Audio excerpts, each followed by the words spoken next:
All right, it's 7:15. I will call this Public Safety Committee meeting for Monday, February 5th, 2024 to order.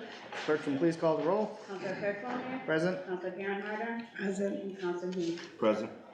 First item on the agenda is item 11116, application for motor vehicle dealer's license class 2 Gardner 5-star auto sales, 407 Chestnut Street. There has been additional information that has come forth on this. We had the late water bill that has been reconciled, that should be included in your information. We also have some information from the building commissioner. Did you want to speak on that?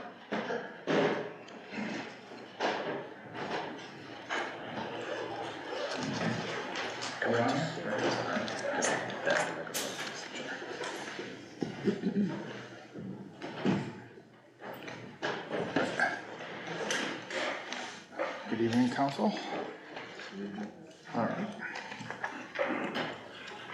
So the letter that I have here, this is in regard to the application for Class 2 dealer license. A couple of things that we've been working on throughout the city, various departments, is gathering the required documentation. We have some required documentation, items 7, 8, and 9, that work in conjunction with the city code that the police department enforces.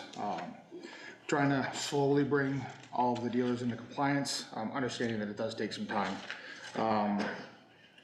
This particular application here, a site plan and a parking plan was submitted. It does, however, lack some of the detail that we're looking for. Generally, when parking plans, site plans are submitted, there's some criteria that we look for, specific to zoning outside of the city code for dealer parking.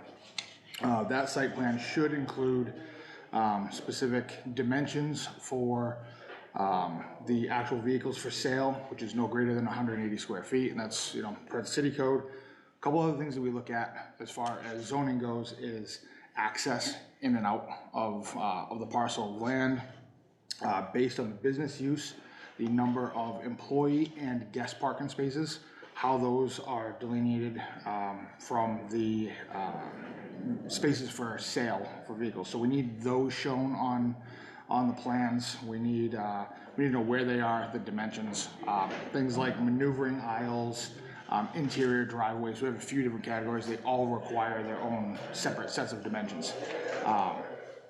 This particular application, as I stated, is lacking that level of detail. So that is something that we are going to look for moving forward. And it's something that we're going to hopefully try to bring the rest of the dealers within the city into compliance as well.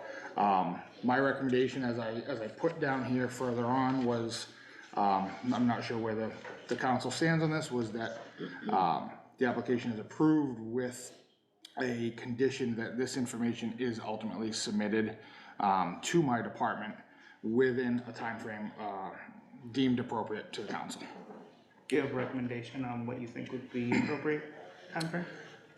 I would lean towards probably the 90-day time frame. And the reason why I state that is I've already had a phone call from a land surveyor and an engineer who has already been contacted by the applicant. So it is something that I believe that they're working on. It does take some time to get out there, survey the land properly, and create those appropriate dimensions.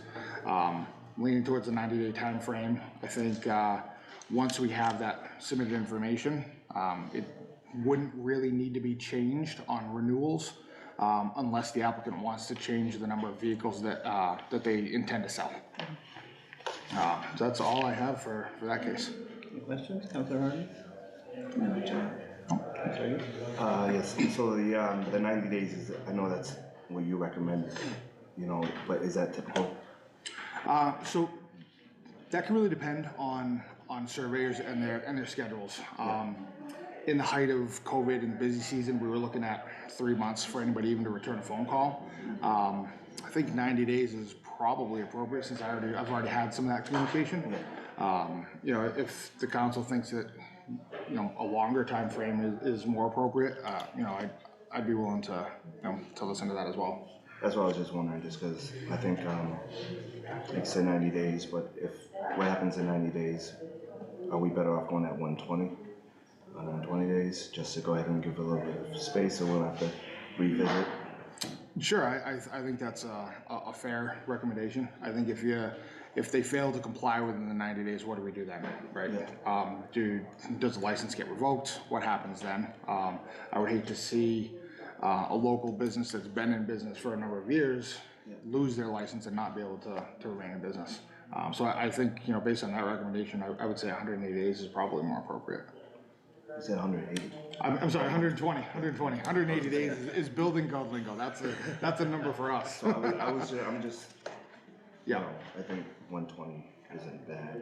I don't know, just to give a little bit of leniency in case it takes longer. Sure. Everything else. Yeah, because I think what's gonna have to happen is they have to submit that to me, and then it has to get reviewed. And then I have to draft my zoning determination letter off of that and then submit that, back to you guys, so. And is this something that, like you said, is gonna go further, so like this could be one of many that we're gonna be doing? That is ultimately the goal. So there's, specifically with number 7, number 8, number 9. So number 7 is parking plan, which is required documentation for these applications. Number 8 is a site plan, which gets a little more in depth. And number 9 is the opinion from the building commissioner. So ultimately, that's something that we want to see on every application. As I stated, for renewals, if nothing has changed on the property, then we'll have it on file. We don't need to have that information every single time. However, if the applicant wants to add to the number of vehicles that they're selling, or they add a structure to the property, that may change the layout. Then we would require additional site plans. Alright, so the reason why I asked is because if we do the 120 and it takes 90, then we know going forward, the next ones might only take 90 days, and we can just go 90 days.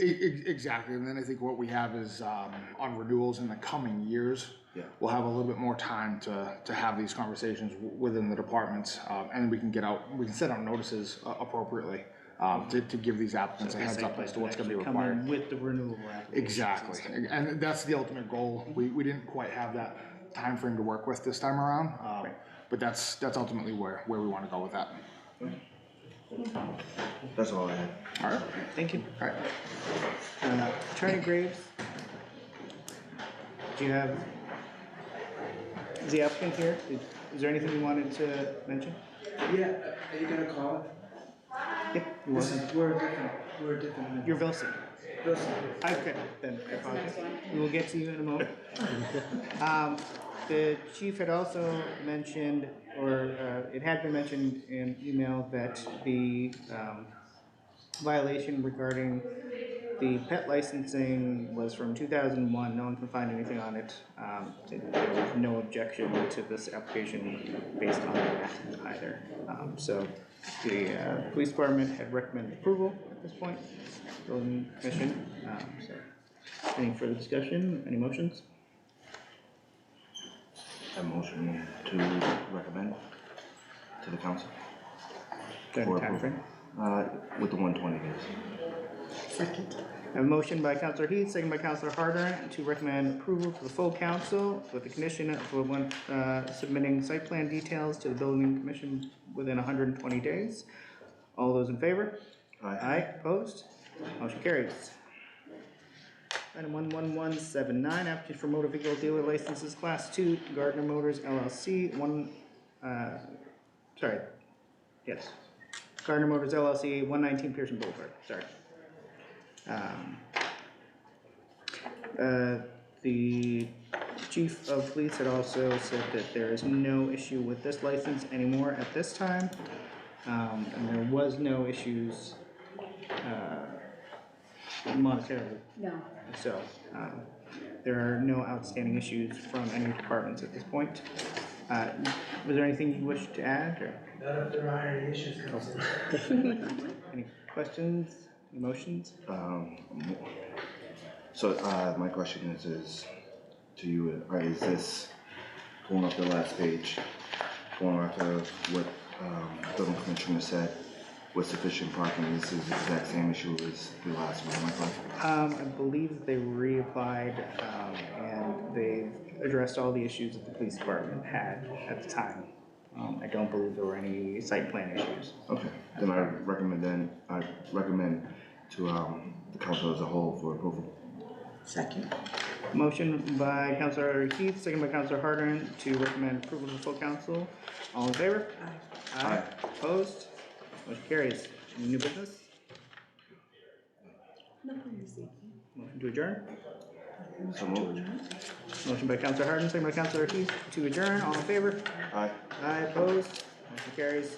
We are adjourned.